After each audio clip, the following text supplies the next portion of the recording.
Okay, so if you would please silence or turn off your phones so that we can give our full undivided attention to our first presenter, who is Meg with Whimsi Beans. Yes, let's give her a round of applause. Microphone, I think. Okay. Thank you so much. Hi, everyone. Thank you so much for having me here. Like Celeste said, I am in the startup phase and I'm so excited to be in a room where I'm not pitching, and just kind of conversing and telling you about this product that grew legs a little quicker than I expected it to, but here we are. So our story is about Whimsi Beans, which is the very first sensory-friendly vitamin sprinkle for kids. I'm a mom to 3 girls, ages 5 and under, and we actually have our 4th girl on the way. Our oldest, Chloe, was diagnosed with autism in spring of 2024. And very quickly, I learned that I was going to have to advocate for her and ensure that she gets the resources that she needs to thrive. So if there's any parents in the audience, would you raise your hand? Okay, so you might share the frustration that I've had trying to feed a bunch of toddlers. It quickly became a source of daily frustration for me as the mom, trying to make 16 different meals and ensure that my girls were getting the nutrition that they needed. With Chloe, she has autism, but a lot of kids with autism also have ARFID, which is an avoidant restrictive food intake disorder. And this makes it very difficult for them to eat a wide variety of fruits and vegetables and different foods that offer the nutrition that they need. So if a kid's not getting the essential nutrients that they need from food, the parents tend to go to the vitamin and supplement aisle. But if you've been down that aisle recently, you'll find that there are the Flintstone chewables, which a lot of us grew up with. They're super chalky. We've got the gritty gummies that are often neon colored, or we have the potent powders that you could smell from 2 aisles away. So they just simply don't work for any child with a higher sensory sensitivity, which is why I created Whimsi Beans. I took the most beloved vehicle, which is a sprinkle, and took bad stuff out, infused it with all the good stuff. They are a daily multivitamin for kids ages 4 and up. And they can be integrated into favorite safe foods. So whether that's a peanut butter toast or a dinosaur chicken nugget, you can put it on top kind of as a reward for trying new foods, and they can also be enjoyed on their own. The sprinkle is the ideal vitamin vehicle because it's consistent and crunchy. It's a texture that's preferred by sensory challenged individuals. And we took Amy Volkman, who is coming on as a business partner. She is a feeding therapist out of the Monroe Meyer Institute in Omaha. She helps me formulate the formula, which includes all of the top ingredients that are in a daily multivitamin for kids. But we focused on methylating a few vitamins that kids with autism have a hard time absorbing. So we are on track to launch in Q1 of next year. It will be a 30-day supply of 30 sachets in 1 cardboard box. That brings me to my biggest challenge. When I set out to make vitamin sprinkles, I knew that this could be something a competitor could easily duplicate and crank out way quicker than a mom could. So the first order of business was talking to a patent attorney who quickly told me the vitamin industry is a wild, wild west, and a competitor could duplicate my formula, take out 1 ingredient, and then it's void. So it wasn't something I was willing to spend thousands on out the gate. And because of that, my background is all marketing and social media management. So I've kept this concept extremely tightly concealed, which worries me a little bit as we get closer to launch. I'm seeking the smartest way to build brand traction and awareness without giving the concept up to competitors. Now that we're so close to our first production launch, I feel okay. Like I'm excited to share the idea with you. I'm just not blasting it all over social or anything, which is usually my go-to for chicken and pickle, which is my day job. We're a new category, so I know I have to educate parents on why these are important and earn retail attention at the same time. My second order of business was talking to parents of both neurotypical and neurodivergent children and learning about their sensory needs and what they're going to in the vitamin aisle currently. We've planned a launch campaign with little Easter eggs and revealing the brand to build content and curiosity. And we've started touching base with local retailers like Hy-Vee. We've seen a lot of strong excitement. I do have some sprinkles, so if anybody is willing or wanting to try them, kids and parents alike have loved the format of the sprinkles. And the same questions always asked, how does this not exist already? So I've tapped into our local community of feeding therapists, occupational therapists, and just talked about partnership opportunities.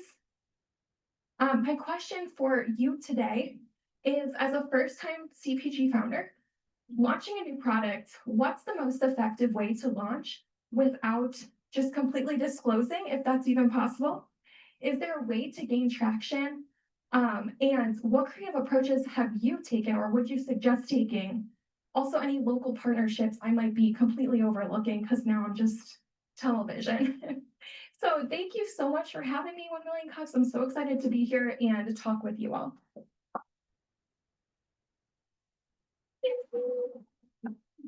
Okay, so now it's question and answer time, and we will bring it around the mics. We do ask that you wait until you have a mic.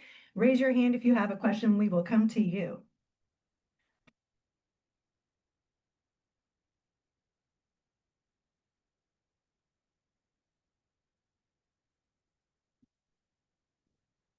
On my way.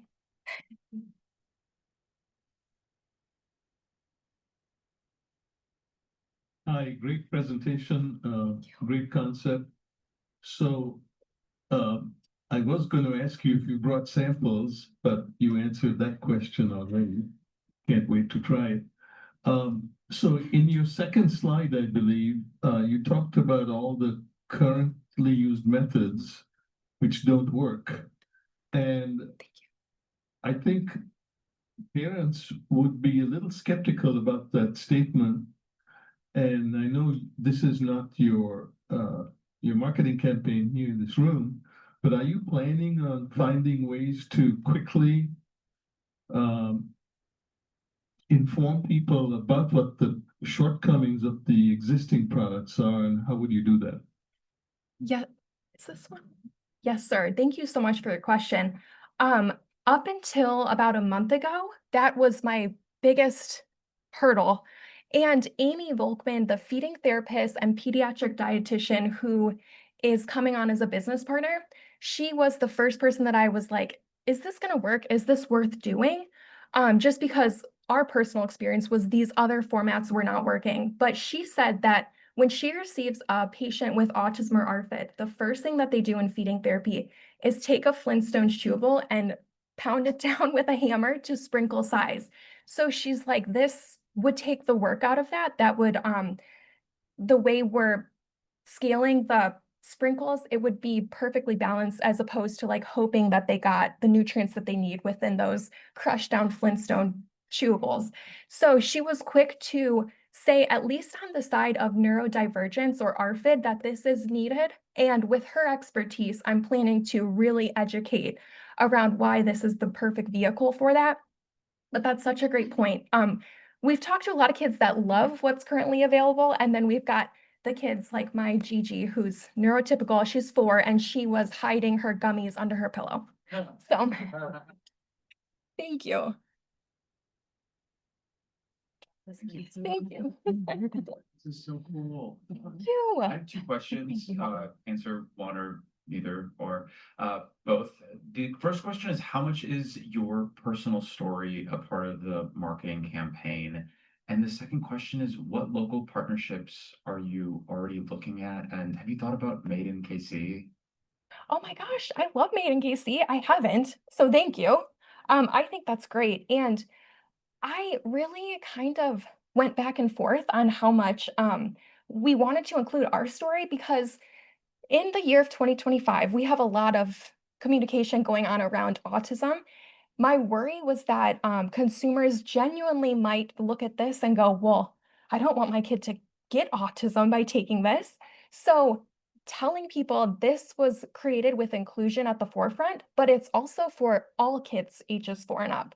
So while we do have some specifications for kids with autism and ARFID, it's really open to all families, which is great for one like mine, where we do have neurodivergent and neurotypical kids. So I think the further I go, the more I want to lead with that, because it just wouldn't exist without our personal story and our cocoa bean, as we call her, which is why we went with Whimsy Beans. So thank you.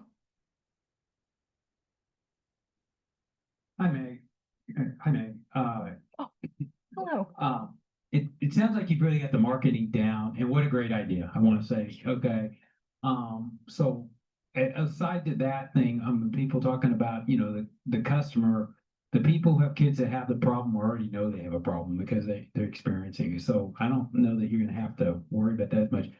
My question is the economics. Are you going to be able to produce this product price competitive with the other vitamins in similar situation? Yes, sir. Thank you. That is definitely not my strong suit. However, first and foremost, I'm the mom and I'm the consumer who's wasted a ton of money buying vitamins in the hopes that Chloe would eat them, quickly realizing, okay, this is not working, and having to either find the receipt that it's at the bottom of the van, to return them, or just having to go state our case. So very quickly, the price point was something that I wanted to focus on, and currently our COGS are $29.99, which is very competitive for a 30-day supply. So we're hoping to keep that as we move forward. We're working with our manufacturer who created our formula and our trial run. They're a smaller team. They're incredible. An all-women candy lab out of Omaha. Their costs are a little bit higher. That's who we're locking in with for first production run, but I'd like to stick around that $29.99 price point because it is competitive. Thank you for the presentation. Really creative idea. Is there research out there that talks about nutrient deficiency of neurodivergent populations where it's a direct problem that needs to be addressed? It's not just like this. Everyone in the population probably has some amount of deficiency in their diets and things like that. Is it more acute for this population? It is. And again, just with the resources that we have available currently, that's allowing us to diagnose autism at a higher rate, as well as ARFID, which is a newer eating disorder. It's just come to the attention that these kids are not receiving the vitamins that they need. And when I touched on, which Amy would be great at elaborating on, the methylated form of folate, that's a nutrient that assists with brain cognition. And that's something that we realize that kids with ARFID are not able to properly absorb. So there's a lot of studies going on right now and a lot of research behind, hey, their gut biome, they're not absorbing this, a traditional multivitamin like they should be. So what's happening here? So we did methylate the folate for Whimsy Beans. And from the neurodivergent parents I've met, they're all pretty engaged and they get pretty deep into taking care of their kids. What's the awareness level like for this as a concern? Like, do you feel like you have a head start on activating them, where it's already something that they know about and have to pay attention to, or are you having to educate them around the problem as well? Sure. So speaking from our personal experience, Chloe just turned 5 and started kindergarten. And so she was born in 2020. So, we're at home like, she's fine. She's this perfect angel, she's non-speaking. So that was the first thing that ticked us off to knowing something was going on. But it wasn't up until recently that she started having the sensory aversions to food and feeling and all these things that tend to start happening when you hit that 4-year age level. So while it might not be super apparent, especially if you're getting a younger child diagnosed, I think it does sort of just kind of flip your world and you're just sort of trying to get everything in order before focusing on things. But when we realized around 4 that she was having trouble finishing her meals, and of course that leads into not wanting to go to bed because she's hungry and not sleeping well and not doing well in school, it just sort of became a bigger problem.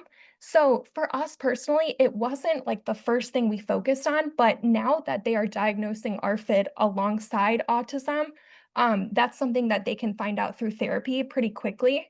I think that parents are now more than ever, more aware with the sensory sensitivities. Have you connected with Antoinette Redmond of Nuru? It's I haven't. okay, we'll talk after. Okay, amazing. Thank you. I have a question. So as a neurodivergent parent, my child has started developing some of these sensory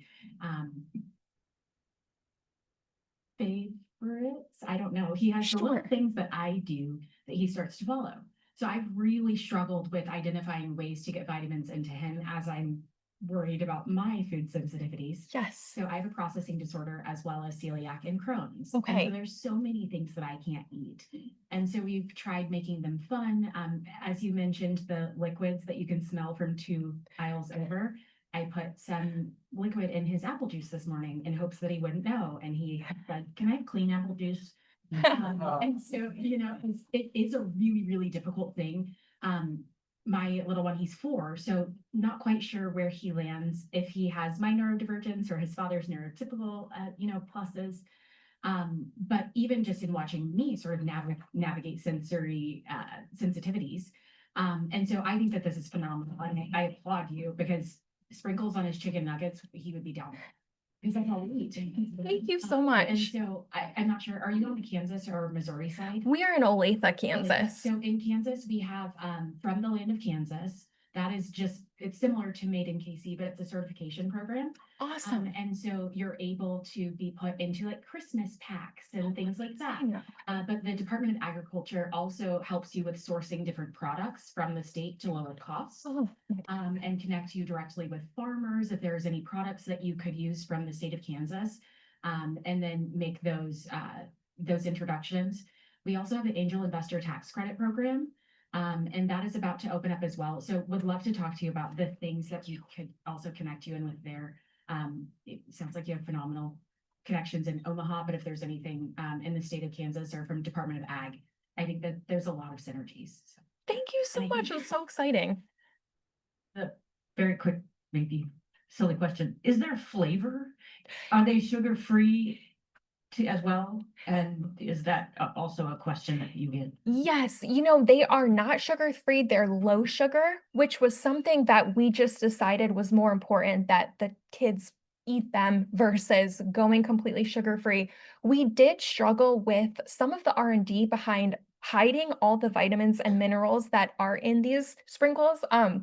I had to go to Omaha quite a few times to taste test and cut these sprinkles down, figuring out there was something zinging my tongue that I kept saying, and I was sure it was iron, but it ended up being vitamin C.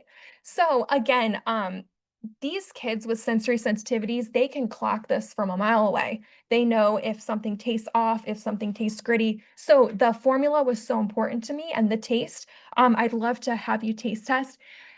Traditional sprinkles are really neutral in flavor. While they look very fun and vibrant, they're actually super neutral. So I wanted to keep that, especially for kids that prefer more of a bland palate. Um, I think we're a smidge sweeter than a traditional Jimmy sprinkle. I feel like it gives birthday cake. So I would love your feedback. But we taste tested it with a bunch of different kids to see if the taste landed, and it did. Questions? Any other? Okay. Just out of curiosity, what is your launch going to look like? What's a launch? Sure. And how many more are you planning for the next year? So, we're gonna start off with 5,000 boxes just as in terms of cost of what the first production run will look like. I'm going direct to consumer just off of our Shopify website, and I'd love to tap into local retailers, but focus on that more in Q4. So again, my background is marketing, influencer affiliate program, and so I've found this incredible network of families with disabilities, whether they're neurotypical or just families, so kids with disabilities, and they're sharing their stories, which I think is so powerful because we have a lot of lows, but there's so many highs that I think we just need to normalize and share. So I have this incredible group of parents of kids with ARFID, kids with autism, and I just want them to share their experience using Whimsy Beans. So we have some influencer marketing planned, but we will be going just direct to consumer to start. Hello. Well, congratulations on the presentation. I love the idea and the product, and we're very excited for you. We're from Casey Sourcing, so we heard about these before. So yes, we're your cheerleaders today. Thank you. But I wanted to say that you just mentioned that parents are gonna be your biggest support. The more that they share their own stories, the more strong this is gonna become. So you just hit on that. And I can make you some connections with a community of Latino parents that are in Kansas City that work with kids with neurodivergent. I don't know what is the term, Sure. but yes, I can connect you with them because also there is not much information, and I think definitely you have a great product. So just congratulations on that. Thank you so much. Thank you. Hi, it's me again. So you have a launch in 2026 spring, I think. Yes, sir. Hoping for mid to end January. So what needs to be done until then to get ready for it? So, we are just in the middle of discussing packaging with my packaging consultant. Sprink, my Omaha Candy Lab, they're ready to roll for first production, but it's just kind of getting the cost down for first production, finalizing. I want to offer a 7-day sampler in addition to the 30-day supply because as a mom, again, it was really going out on a limb to buy these $50 bags of supplements and then knowing that they weren't going to work. And that's what genuinely happened. So just trying to navigate the packaging, manufacturing side, which I thought the research and development was the tough part. Wrong. But it's a ride and I've enjoyed every part of it. So we're in the weeds for sure. Just preparing for that, but excited and hopeful for that January launch. So I'm curious about the size of your team. Is that you and a whole bunch of consultants or what? So you can answer that, but the more important question, what is your competition like? Do you have people who focus on neurodivergent children? Sure. So currently the team is me and my husband, and Amy Volkman, who's the pediatric dietitian. She's coming on. We're getting her LLC ironed out and all the things so that she can take an equity stake. But she'll come on and hopefully she can lead the medical sales side. So partnering with children's hospitals and things of that nature. Um, and then I'm sorry, the second question. The competition. Okay, so as soon as we got, you know how the internet works, we got our autism diagnosis, and I was being served ads constantly for these supplements that were not only going to cure autism, but they were going to help with everything. And so we tried one, and I just remember going to unlock our mailbox and going, that is an awful smell. What is that? Like, hopefully that's not the vitamins. It was. So just they will market themselves towards these parents who are at their wits' end, ready to try anything. But I just don't think that they've put the child at the forefront and the sensory sensitivities. They're just kind of angling it towards these special needs families and customers without really thinking it from a mom standpoint, to be honest, if you ask me. So we do have some competitors. I consider our direct competitors to be those that are angling towards special needs families, along with Ollie and Haya and these gummy brands that focus on pediatric nutrition. But I still think we're very unique and kind of in the middle of both. I have one question. Oh, nice one. Quickly. I have one more question for you to end it out. Some of the things that I see for my favorite brands, especially when they're positioned towards children, is when they say, hey, if we don't work out, here's a few other brands that might work for your little. I think that that does a great job of just showing like, hey, we're focused on the problem rather than the competition within the market.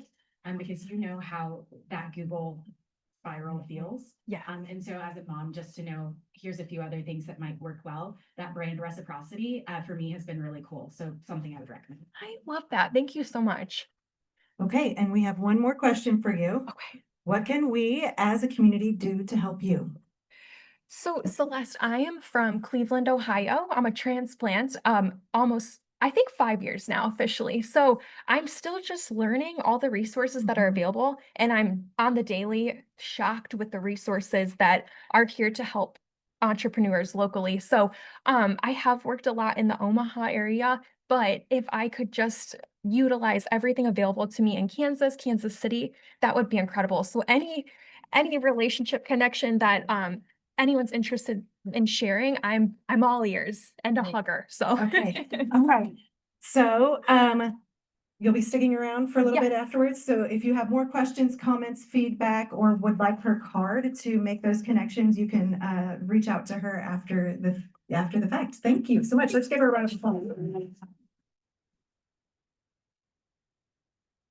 Okay, so now we have, Ben with Tech Venture Studios. Thank you, Celeste, and thank you everyone for your time today. With AI, it's never been easier to take a stab at being the founder of a technology startup. There's platforms like Perplexity that allow you to do deep research on the most important problems that are impacting a market. You can create real world representations of your app idea with Google Gemini and Lovable. In just an afternoon, we had a session just a week ago where we're teaching these tools to people that are brand new, and they are able to create their baby in a short amount of time. But even with these tools and resources, it's not enough to help founders develop the critical momentum necessary to successfully go to market. My name is Ben Birnbaum, and I'm from the UMKC Innovation Center with a small team called Tech Venture Studio. And I'm here to talk about one of our programs that directly addresses one of the most important challenges for early stage tech companies, and that's funding.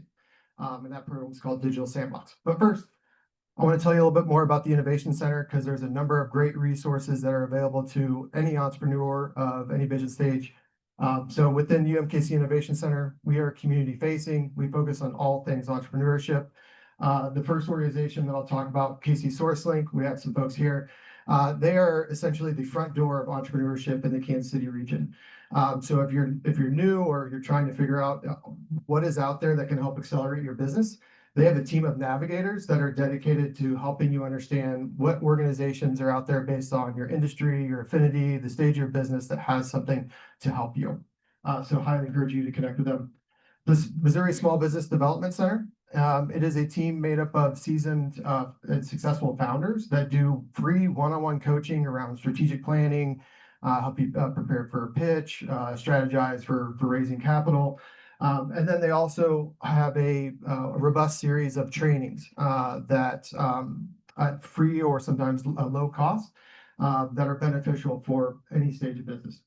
And last, my team, Technology Venture Studio, our purpose is to help early stage technologies and technology companies get the momentum to make it to market. And we do that through grant funding and supportive programming. So one of those programs I want to tell you about today is Digital Sandbox and Ask Your Help for. So Digital Sandbox is a program that's been around about 11 years. It provides early stage funding for early stage technology and proof of concept development. We receive our funding from a number of different organizations to include the Kauffman Foundation, the Economic Development Administration, and our goal is to increase the number of technology startups that are happening in the region. The way that we work is you can apply it at pretty much any time, or you can apply at any time.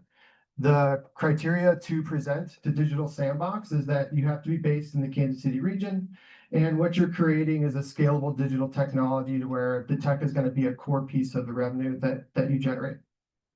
In addition to the funding that we provide, we work one-on-one with each of the founders to understand what are their skill gaps that they may have today.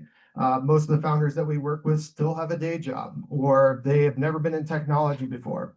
And so that is the other way that we try to provide as much benefit as we can, is connecting them with the right network, the right people that understand creating technology at the earliest stages of things. So what's the funding and what can it go towards? It's $20,000 that goes towards your proof of concept development. And $20,000, I used to hear all the time, that's not enough. Nowadays, I don't hear that anymore with AI. So it's really interesting to see how things are changing. If you have an app idea, you can use this funding to do deeper market research into the behaviors of your target market. What would they need in an app?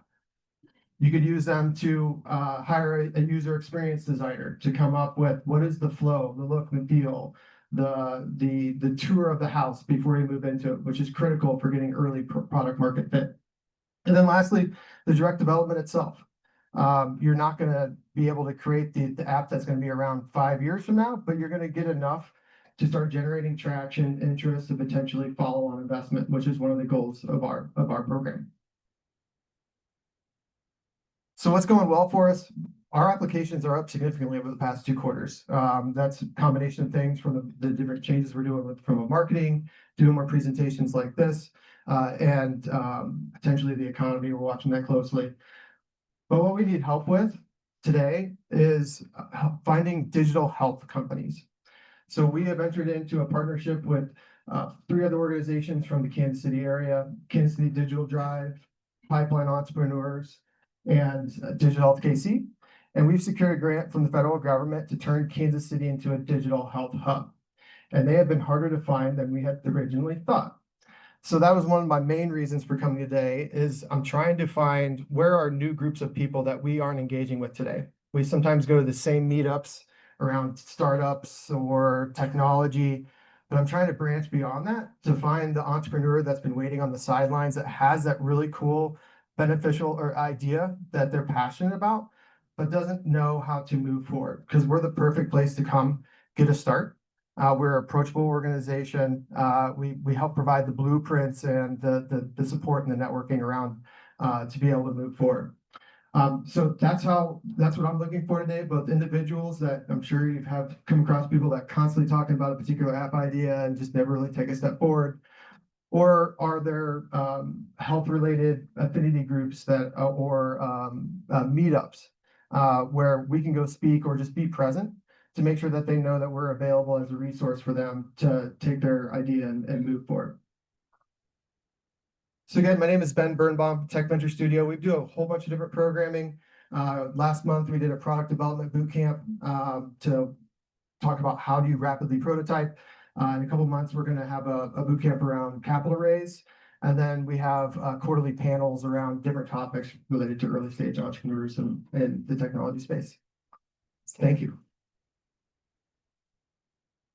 Okay, so now we'll open it up for questions.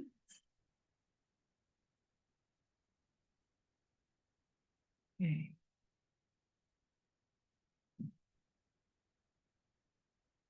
Sorry, I don't mean to be doing all the talking today, but Ben, can you hear me? I can, yes.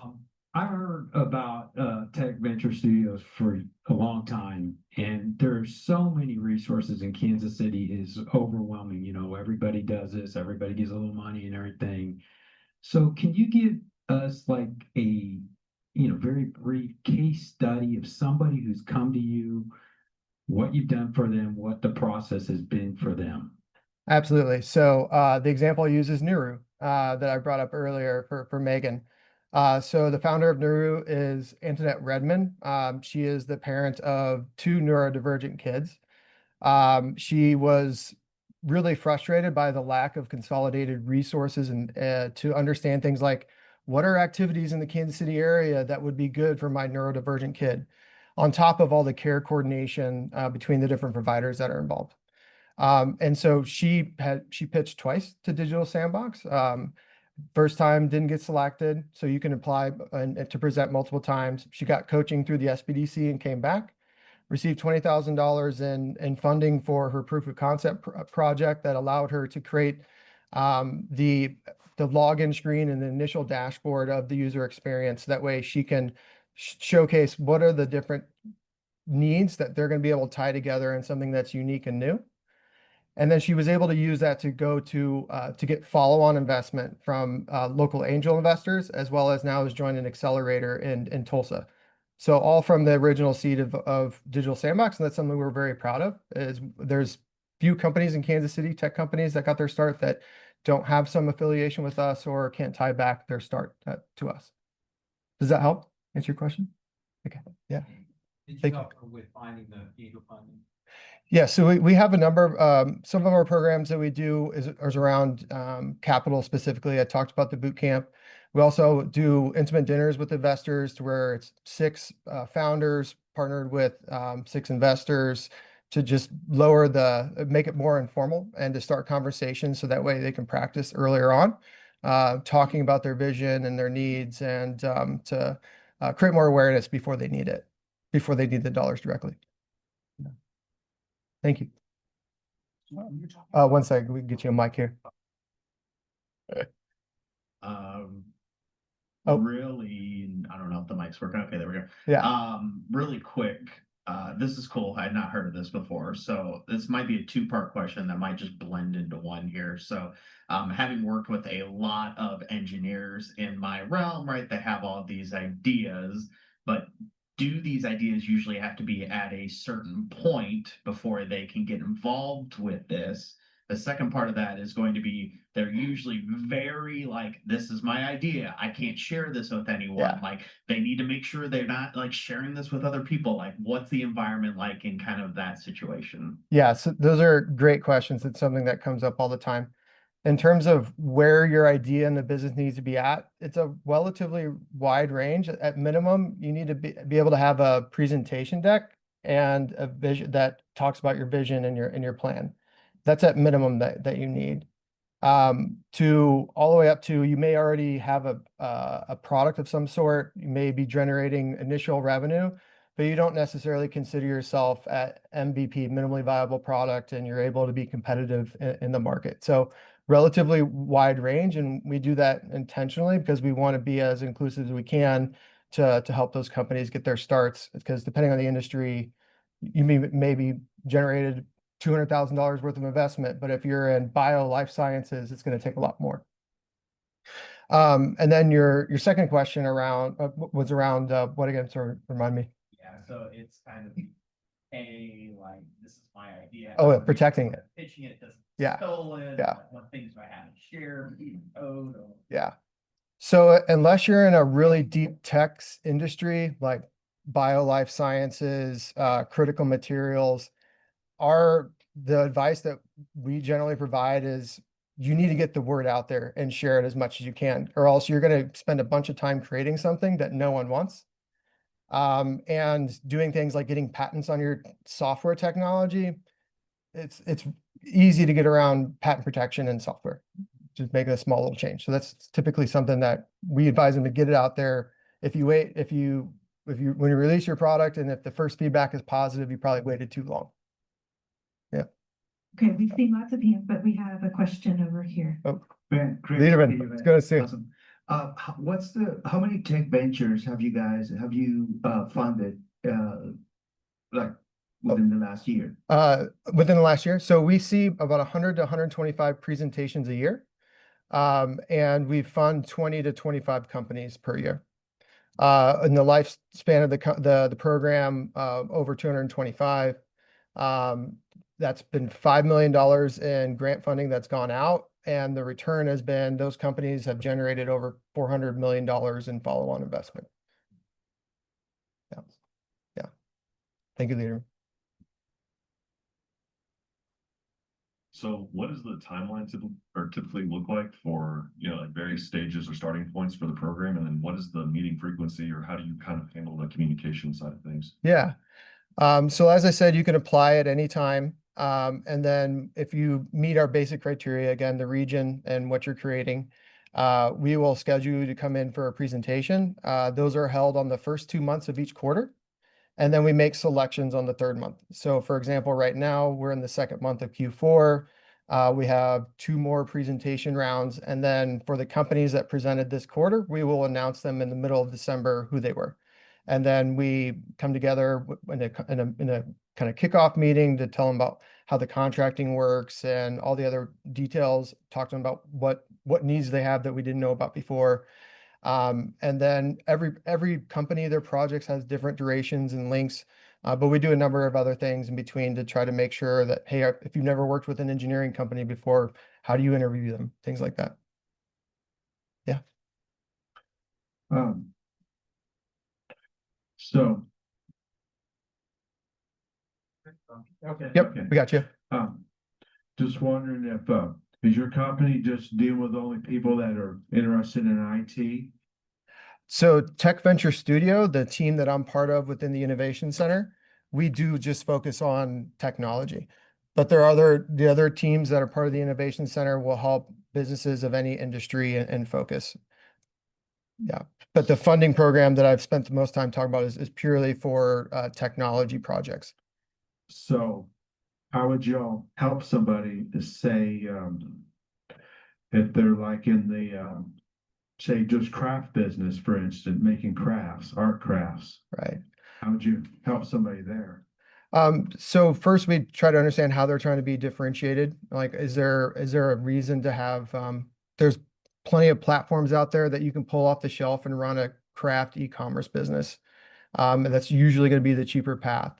And so unless there's a novel way that they want to deliver that craft business, that technology is involved, we typically wouldn't be able to support them within my team, but we would direct them to a number of others resources that we have access to. So that's the nice thing about my job is regardless of what type of business of the founder that I'm talking to that they're in, I have someone that I can direct them to.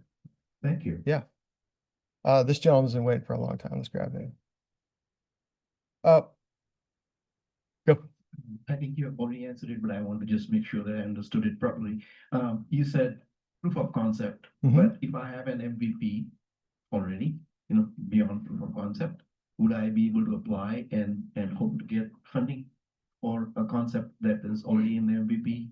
Yeah, so we'll ask questions like, have you already raised investment dollars? Do you already have revenue? And if your answers those are, you've raised $500,000 in investment, you're generating $100,000 in revenue, we'll say, well, how is our $20,000 going to be meaningful for you in moving the meter? So the definition is relatively broad, but if you have something you consider MVP, it's just not fully in market yet, that's still right in the sweet spot of the types of companies and situations that we want to support. And so that when I want to apply for it, would I just go to your website and fill the application there? That's right. Any time of the year? Any time of the year. And the content that's in the application form is typically what we expect in the 10-minute presentation when you come in. It's 10 minutes of uninterrupted pitch time, followed by 20 minutes of Q&A.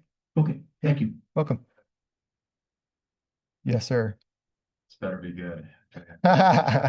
So forgive me if you've already said this. I'm looking through my notes app of $1 million app ideas.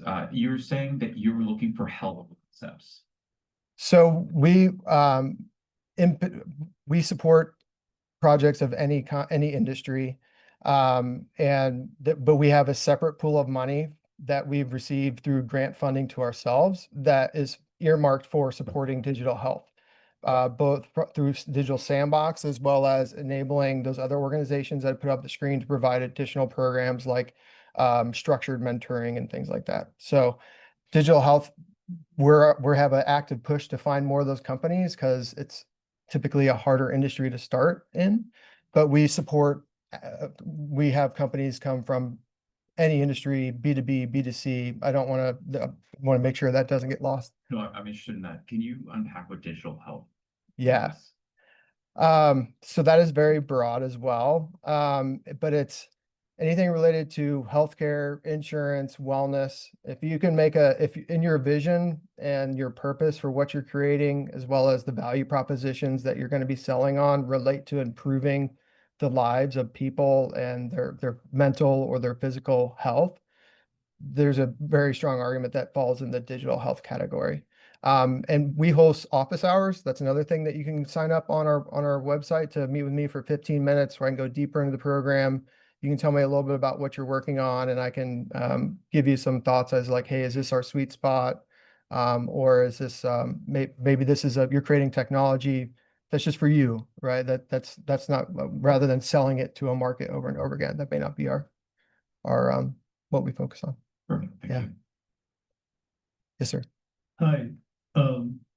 So the previous questioner kind of took the wind out of my sails on my question, but let me ask you this. How digital does the digital health need to be? So I have a way for you to answer this maybe. Let's look at our previous presenter who's doing something in the health spectrum of things. Right. Could that fit if she had an app that helped people figure out something. In other words, maybe there's some product variation that happens in the future, and I'm not sure what the tech piece is. Sure. And does it have to be a phone app, or can it be something else? It could, so it's technology for any channel. It could be a mobile phone app. It could be just through text messages. We've had some platforms come through where the interface or the things that the end consumer uses is very, very simple. To use Megan as an example, if she wanted to just create a website to distribute her product, that there's e-commerce platforms that are out there that handle all the box. There's not anything that's necessarily unique about that technology. But let's say that she comes out with a wide range of vitamins for different needs, and people have a hard time understanding which of those are best for them. And she wants to create a platform that pulls in medical records and helps suggest which vitamins would be best for them. That's starting to get more in the territory of the novel application that we typically target. Yeah. Okay, we have one more question.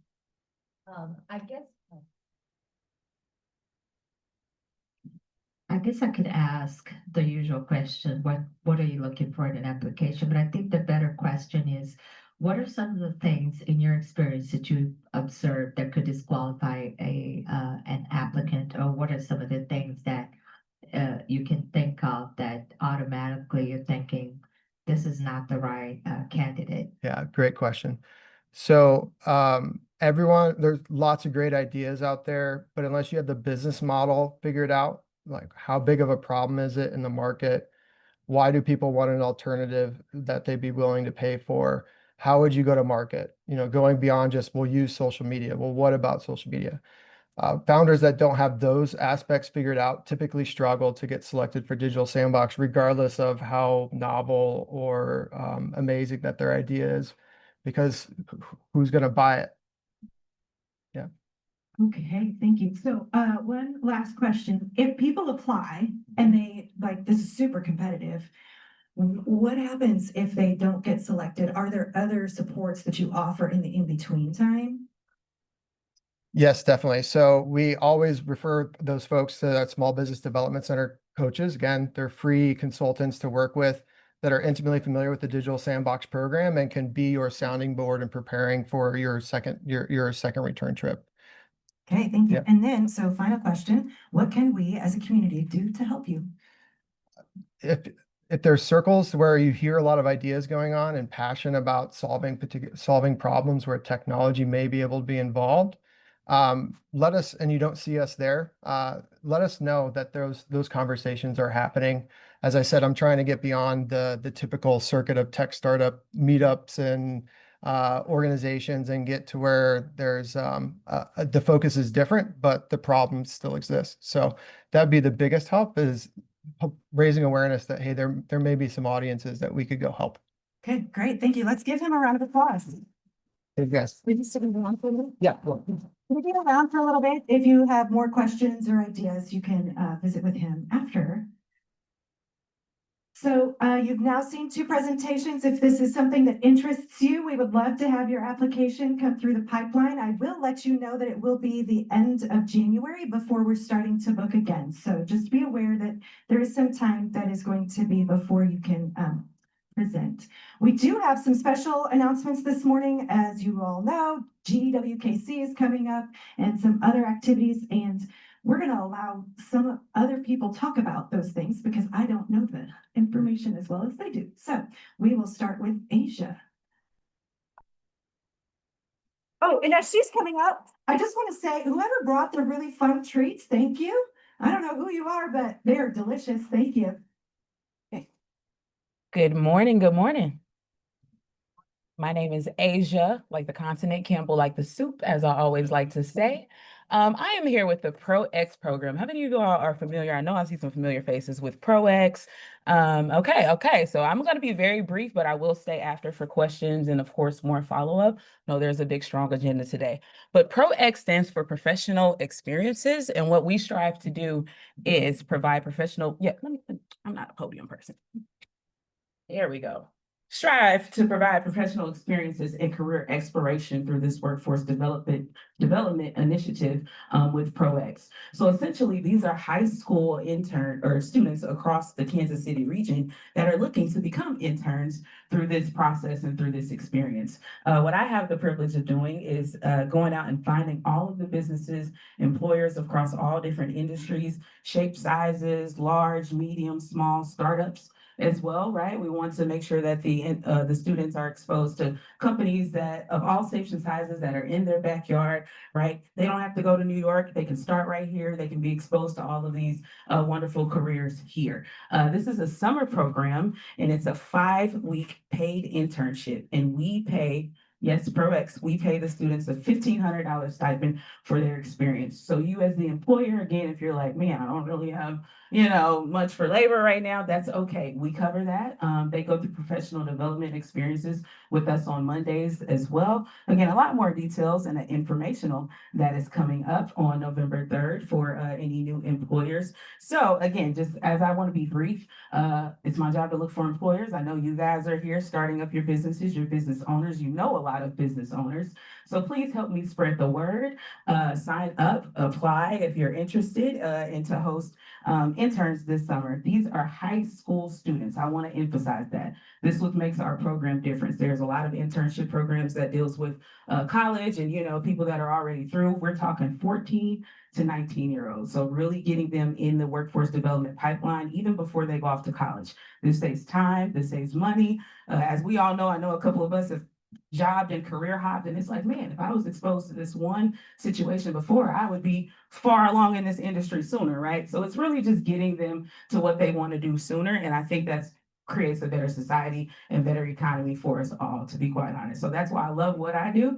And again, if you have any more questions or would like to come to an informational, scan the QR code on this flyer. It'll take you straight to the employers page, and come learn more about how we're going to change the world and create a better economy and workforce for our future. Thank you. Okay, this one I will talk about. We are hosting a happy hour. Kaufman is hosting a happy hour for 1 million cups participants, or anyone, I guess, during the week of GWKC. It is November 18th. We want to make sure you highlight this. If you, in just a couple of slides, we will have a community events page. There will be a link on there to register. It's really helpful for them to know the numbers. And then we will have somebody talk about GWKC. Okay, Paola. I'll be brief. Yes. The Spanish. Okay. Well, good morning, everybody, and thank you for having us. So, have you been to GW before? Yes. Good. Well, I highly encourage you to sign in. It is free. It's a whole week that we celebrate entrepreneurship, and it's global. It happens everywhere. I heard that Kansas City is one of the best ones, so we should take advantage. We're gonna start on the 17th with ESOs, but the 18th to the 20th, it's gonna be at Union Station. Again, it is free. It includes breakfast, lunch, and there is almost happy hours every day. If you cannot go to all the sessions, and if you cannot go or attend the 3 days, you can still register for just 1 day or a couple of sessions.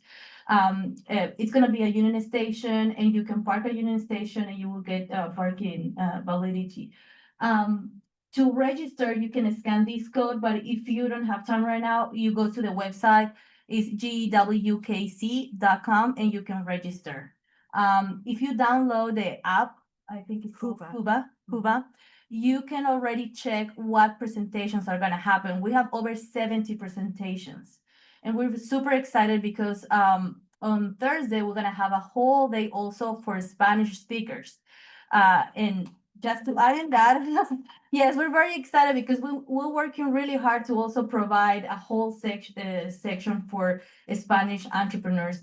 And we're super excited also to announce that we've been working really hard to start a community of 1 million cups in Espanol. So and we have a lot of our members here. We're having a meeting right after this.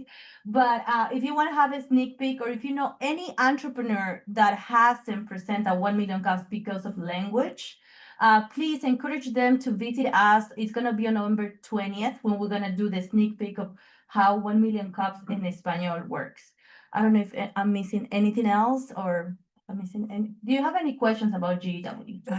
1 million cups in English as well will be on Wednesday at this event. Yes, a regular. Thank you. Thank you. At Union Station, yes. Some happy hours and there are some off-site things, but all of that is spelled out once you register and you look at the agenda.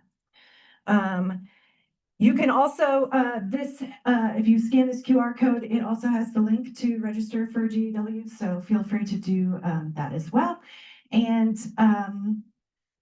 we are at time, so we thank you for coming. Next week, we will be here again, and we look forward to seeing you next week. Have a good day.